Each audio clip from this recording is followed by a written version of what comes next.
Merci, Monsieur le Président. Merci, Monsieur le Président. Ma question s'adresse au Premier ministre. Monsieur le Premier ministre, mes collègues Philippe Bas, Bruno Retailleau et Hervé Marseille viennent de déposer une proposition de loi pour organiser dans des conditions irréprochables le second tour des élections municipales. Elle a été intégrée à celle de notre collègue Cédric Perrin, déposée il y a maintenant plusieurs semaines et adoptée ce matin même par la Commission des lois. Cette proposition de loi a deux ambitions: adapter les opérations de vote à un contexte épidémique persistant et faciliter l'établissement des procurations. Adapter les opérations de vote, c'est garantir aux électeurs qu'ils pourront exercer leur droit de vote sans risque pour eux-mêmes ni pour leurs proches. C'est aussi permettre aux candidats, à leurs représentants et aux membres des bureaux de vote de participer au déroulement et au dépouillement du scrutin en toute sécurité. Je ne sollicite ici aucune faveur, mais la considération élémentaire que la République doit à ses concitoyens.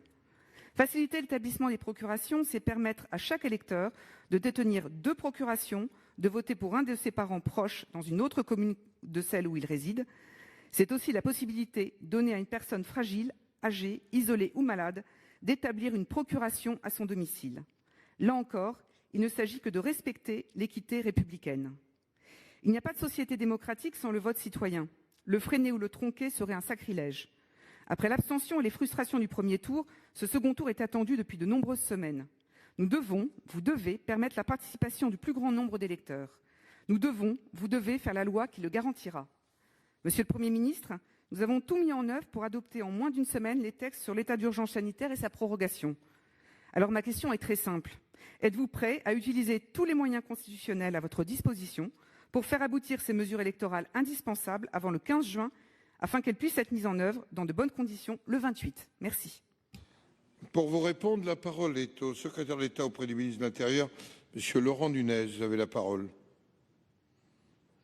Merci, Monsieur le Président, Mesdames et Messieurs les sénateurs, Madame la sénatrice. Alors, effectivement, aujourd'hui, au Conseil des ministres, était inscrit à l'ordre du jour le décret de convocation des électeurs pour le deuxième tour des élections municipales qui se tiendra le 28 juin, qui va concerner un peu plus de 16 millions d'électeurs, un peu moins de 5000 communes. Et cette décision a été prise par le Premier ministre, après, évidemment, qui a été rendu l'avis du Conseil scientifique le 18 mai dernier, qui a prévu un certain nombre de conditions sanitaires dans lesquelles le scrutin devra se tenir, à la fois pour la campagne électorale et bien évidemment à la fois pour l'organisation des opérations de vote. Au moment même où on se parle, et je viens d'ailleurs de quitter cette réunion que je vais rejoindre aussitôt, nous recevons avec le ministre de l'Intérieur et d'autres ministres les chefs des partis politiques de notre pays, puis nous aurons une réunion ensuite avec les associations d'élus pour discuter de ce que seront ces modalités qui permettront, et je reprends vos propos, Madame la sénatrice, d'organiser ces élections dans des conditions irréprochables, à la fois en termes juridiques et à la fois en termes, bien évidemment, de protection sanitaire de nos concitoyens. Alors, bien sûr, plusieurs pistes seront évoquées. Le fait de faciliter les procurations, le fait de préconiser, d'avoir la possibilité pour les électeurs de pouvoir porter effectivement un masque, l'aménagement des bureaux de vote, comme nous l'avions fait en partie pour le premier tour, mais d'autres préconisations ont été émises par le Conseil scientifique et nous travaillons évidemment à la mise en œuvre de ces dispositifs. Alors bien sûr, il y a d'autres demandes, et vous en avez cité une très précise, qui est la possibilité d'élargir le champ d'application juridique des procurations. Non pas seulement les faciliter, mais élargir le champ juridique. L'ensemble de ces questions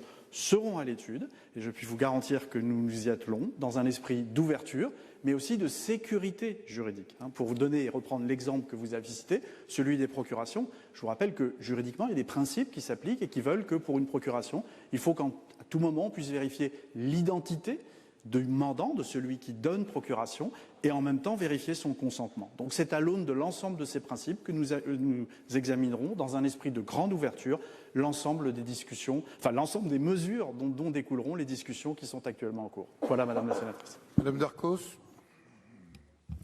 Merci, Monsieur le Secrétaire d'État. Vous pensez bien qu'il y a urgence. Nous sommes nous sommes à un mois. Les procurations, c'est essentiel.